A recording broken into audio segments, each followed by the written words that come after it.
Friends నమస్తే అండి welcome to Lenit's kitchen and vlogs నేను మీ మాధురి ఓకే ఇవాళ అయితే మనం క్రిస్మస్ కేక్ తోటే మీట్ అవుతున్నాం ఫ్రెండ్స్ ఇది చాలా టేస్టీ అండ్ హెల్దీ రెసిపీ అన్నమాట మీ అందరికీ ఖచ్చితంగా నచ్చుతుంది చాలా సాఫ్ట్ గా అండ్ హెల్దీగా ఈ డ్రై ఫ్రూట్స్ అన్నీ వేసేసుకొని చాలా స్పెషల్ గా క్రిస్మస్ కేక్ అయితే ప్రిపేర్ చేసేసుకుంటున్నాం ఇది చూస్తున్నారా ఎంత సాఫ్ట్ గా ఉందో కదా ఇది ఎగ్లెస్ అండి ఇది పామ్ కేక్ అని కూడా అంటారు అండ్ ఇది స్పెషల్ గా క్రిస్మస్ లోనే చేసుకుంటాం అన్నమాట చాలా టేస్టీగా ఉంటుంది ఓకే లేట్ చేయకుండా వీడియోలోకి అయితే వెళ్ళిపోదామా కమాన్ ఇదిగోండి ఫ్రెష్ గా 1 కప్ అయితే ఆరెంజ్ జ్యూస్ తీసుకోవాలి ఈ విధంగా నెక్స్ట్ వచ్చేసి cashew nuts almond dry black grapes dry green grapes walnuts red tutti frutti and green tutti frutti and pumpkin seeds cherries ఇవన్నీ కూడా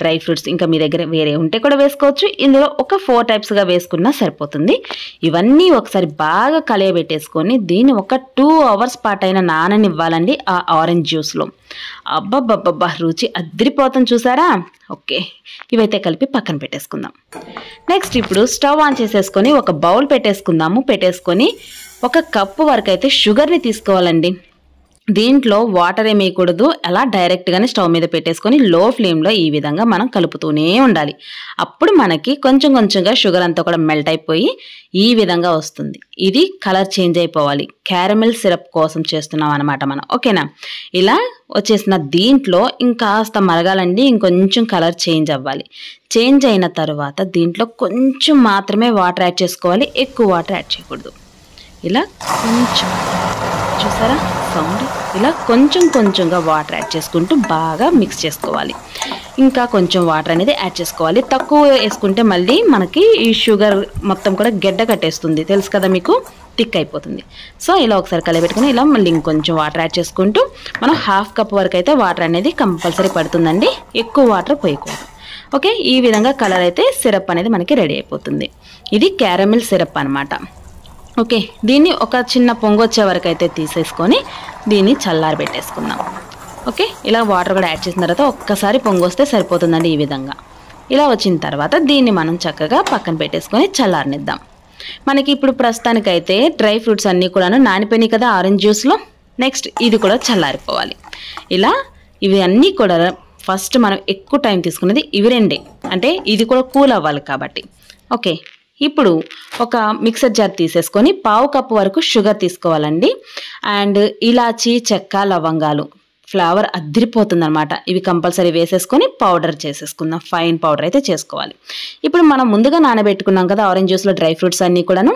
ఇవన్నీ కూడాను మనం బౌల్లోకి ట్రాన్స్ఫర్ చేసేసుకుందాం అంటే కేక్ బ్యాటర్ ఎందులో కలుపుతున్నామో అందులోకి ట్రాన్స్ఫర్ చేసేసుకున్న తర్వాత దీంట్లో క్యారమెల్ సిరప్ అనేది యాడ్ చేసేద్దాం ఇప్పుడు క్యారమెల్ సిరప్ కూల్ అయిపోయింది కదా ఈ సిరప్ మొత్తం వేసేసుకోవాలి చూసారా ఎంత కలర్ఫుల్గా ఉందో కదా ఇప్పుడు ఇదంతా వేసేసుకున్న తర్వాత మనకి చెప్పా కదా వాటర్ కొంచెం యాడ్ చేసుకోవాలి ఎక్కువ అయితే యాడ్ చేయకూడదు అలానే మరీ కొంచెం యాడ్ చేస్తే మళ్ళీ గడ్డగట్టేస్తుందండి కరెక్ట్గా చూసి వేసుకోవాలి ఇప్పుడు ఆల్ పర్పస్ ఫ్లోర్ అండి మైదా ఓకే 1 కప్ అయితే సరిపోతుంది 1 కప్ తీసుకోవాలి మనం తీసుకునే క్వాంటిటీస్ని బట్టి లూజ్ అయితే మళ్ళీ కాస్త కావాలనుకుంటే మైదా యాడ్ చేసుకోవచ్చు అయితే 1 కప్ అయితే సరిపోతుంది 1 కప్ అనేది తీసుకున్న తర్వాత ఈ విధంగా మనం చక్కగా స్ట్రెయిన్ చేసేసుకోవాలి ఇలా మొత్తం జల్లెడలో వేసేసుకొని జల్లించుకోవాలి షుగర్ అండ్ ఇలాచీ చెక్క లవంగాలు వేసుకొని పౌడర్ చేసుకున్నాం కదా ఆ powder and 1 spoon baking powder 1/2 spoon baking soda and pinch of salt అండి ఓకే కొంచెం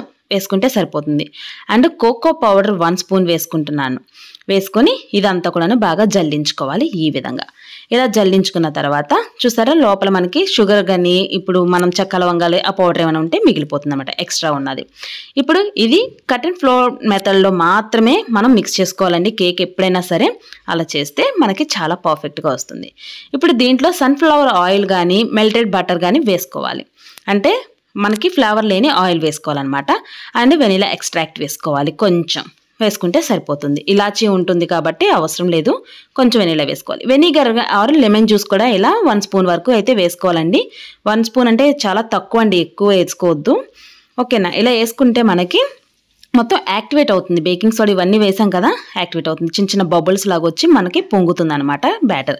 చూసారా, కేక్ బ్యాటర్ అనేది ఈ విధంగా అయితే ఉండాలి కంపల్సరీ. ఇప్పుడు నెక్స్ట్ కేక్ బ్యాటర్ అంతా కూడాను కేక్ టిన్లోకి అయితే ట్రాన్స్ఫర్ చేసుకుందాం. బటర్ పేపర్ వేసుకున్న టిన్లోకి వేసేసుకుందామండి. ఇలా టిన్లోకి వేసుకొని మొత్తం చక్కగా సెట్ చేసేసుకుందాం. నేను కొంచెం వచ్చేసి ఉంచుకున్నాను పక్కన. ఆ బ్యాటర్ని వేరే కేక్ లాగా ప్రిపేర్ చేసుకుంటాను. దీనిపైన మొత్తం డ్రై ఫ్రూట్స్ మనం ఏమేమి వేసుకున్నామో అవన్నీ కూడాను ఇలా పైన డెకరేట్ చేసేసుకుందాం. లోపల ఇన్సైడ్ అంతా ఉన్నది ఒక ఎత్తు అయితే, పైన ఉండే డెకరేషన్కి ఉండేవి ఇంకొక ఎత్తు కదా. సో మనం ఏమేమైతే వేసుకున్నామో అవన్నీ కూడా ఇలా చక్కగా డెకరేట్ చేసేసుకొని 1కి 4 సార్లు ఈ విధంగా ట్యాప్ చేయాలండి. ట్యాప్ చేసినట్లయితే బబుల్స్ లాగా ఉన్నదంతా కూడా పైకి వచ్చేస్తే మనకి కేక్ పర్ఫెక్ట్గా అయితే అవుతుంది. మిగిలిన బ్యాటర్ని ఇలా చిన్న టిన్లో కూడా వేసేసుకున్నానండి. ఇది వేరే షేప్ కోసం. అయితే మనం ఒక 20 మినిట్స్ పాటు ఇలా సాల్ట్ కానీ ఇసుక కానీ వేసేసుకొని హీట్ చేసుకున్నామండి. ఒక చిన్న స్టాండ్ పెట్టేసుకొని ఆ హీట్ చేసుకున్న ప్యాన్లోనే కేక్ టిన్ పెట్టేసి క్లోజ్ చేసేద్దాం. ఈ లిడ్ క్లోజ్ చేసేసినప్పుడు గాలి అంటే ఆవిరి అనేది కొంచెం కూడా బయటకు పోకుండా ఉండాలి అంటే పర్ఫెక్ట్గా మనకి ఇలాంటి వాటికి గ్లాస్ టైప్గా ఇచ్చిన వాటికి చిన్న హోల్ లాగా ఇస్తాడు కదండి. సో టిష్యూ పేపర్ లాంటిది ఏదైనా తీసుకొని ఆ హోల్ని ఇలా కవర్ చేసేద్దాం. కవర్ చేసేసి 45 మినిట్స్ వరకు అయితే లో ఫ్లేమ్లో పెట్టేసి కేక్ని బేక్ చేసుకుందాం. మనకి ఓవెన్ లేదు కాబట్టి ఇలా చేసుకోవచ్చు. చాలా సింపుల్గా చేసేసుకోవచ్చు అందరూ కూడా. ఓకే, 45 మినిట్స్ తర్వాత చూడండి, మనకి ఇలా స్టిక్తో చూసినట్లయితే ఏమీ అంటలేదు కదా, మనకి పర్ఫెక్ట్. అది కేక్ అనేది కూల్ చేసేసుకుందాం, పక్కన పెట్టేసుకుందాం. చిన్నది కూడా ఇలాగే వేసేసుకొని చక్కగా ఇది కూడా ఒక 30 మినిట్స్లో అయితే అయిపోయిందండి చిన్నది. ఇది కూడా సేమ్ అదే టైప్లో చేసేసుకోవాలి. ఇలా చేసేసుకొని ఈ కేక్ కూడా కూల్ అయ్యే వరకు పక్కన పెట్టేసుకుందాం. చూడండి, పర్ఫెక్ట్. ఇది కూడా కొంచెం కూడా మనకు అంటట్లేదంటే మనకి పర్ఫెక్ట్గా రెడీ అయిపోయింది అనమాట. ఓకే, ఇప్పుడు ఈ కేక్ను కూడా పక్కన పెట్టేసుకొని చూసారా, రెండు కూడా కూల్ అయితే అయిపోయాయి. చూస్తున్నా కదా, పర్ఫెక్ట్గా అయితే ఉన్నాయి కదా, చూస్తేనే అర్థమవుతుంది ఎంతో టేస్టీగా ఉంటాయని. ఓకే, మనమైతే కేక్ టిన్ నుంచి కేక్ని సపరేట్ చేసేద్దాం. ఈ విధంగా టిన్ అంతా కూడా చక్కగా ఓపెన్ చేసేసి సపరేట్ అయితే చేసేసుకోవాలి. చేసేసుకున్న తర్వాత బటర్ పేపర్ని కూడా తీసేసుకోవాలి. చూడండి, హార్ట్ షేప్లో అయితే చేసేసాను. అటు ఇటు కూడాను పర్ఫెక్ట్గా అయితే మనకి బేక్ అయిందనమాట కేక్ అనేది. ఓవెన్ లేకుండా కూడా ఎంత పర్ఫెక్ట్గా చేసుకోవచ్చు అంటే చాలా చాలా ఈజీగా చేసుకోవచ్చు. అంటే చూస్తున్నారు కదా, వీడియోస్ మొత్తం కూడా క్లియర్గా చూసినట్లయితే పర్ఫెక్ట్గా అయితే మీరు చేసుకోగలరు. చూడండి, స్పాంజ్ లాగా ఉంది, చక్కగా డ్రై ఫ్రూట్స్ తోటి ఎంతో టేస్టీగా ఉంది, కలర్ఫుల్గా ఉంది. ఆరెంజ్ ఫ్లేవరు, క్యారమిల్ ఫ్లేవరు, అన్ని రకాల ఫ్లేవర్స్, డ్రై ఫ్రూట్స్ అన్నీ కూడా చాలా పర్ఫెక్ట్గా అయితే తెలుస్తుందండి. అయితే నెక్స్ట్ వచ్చేసి చిన్నది కూడా ఇలా సైడ్లా కొంచెం నైఫ్ తోటి ఇలా తీసేసినట్లయితే మనకి పర్ఫెక్ట్గా ఈజీగా ఊడొచ్చేస్తుంది. ఇలా వచ్చేసిన దాన్ని కూడా మనం చక్కగా పీసెస్గా కట్ చేసేసుకోవచ్చు. మనకి కావాల్సిన షేప్స్లో కేక్స్ని కట్ చేసుకొని తినేయొచ్చండి. డ్రై ఫ్రూట్స్ తోటి చేసిన ఈ క్రిస్మస్ కేక్ అయితే మీ అందరికీ ఖచ్చితంగా నచ్చే తీరుతుంది అనుకుంటున్నాను. అయితే చాలా సింపుల్గా చెప్తున్నాను కదా, చాలా ఈజీగా కూడా చేసి చూపించాను. ఆరెంజ్ జ్యూస్లో చక్కగా డ్రై ఫ్రూట్స్ అన్ని నానబెట్టేసుకుని ఫటాఫట్ ధనాధన్ చేసేసుకోవడమే. ఓకే ఫ్రెండ్స్, ఐ హోప్ ఈ వీడియో మీ అందరికీ నచ్చిందని అనుకుంటున్నాను. మీ అందరికీ వీడియో నచ్చినట్లయితే లైక్ చేయండి, షేర్ చేయండి, సబ్స్క్రైబ్ చేసుకోండి. మరికొన్ని మంచి వీడియోస్ కోసం stay tune, stay connected. Bye friends.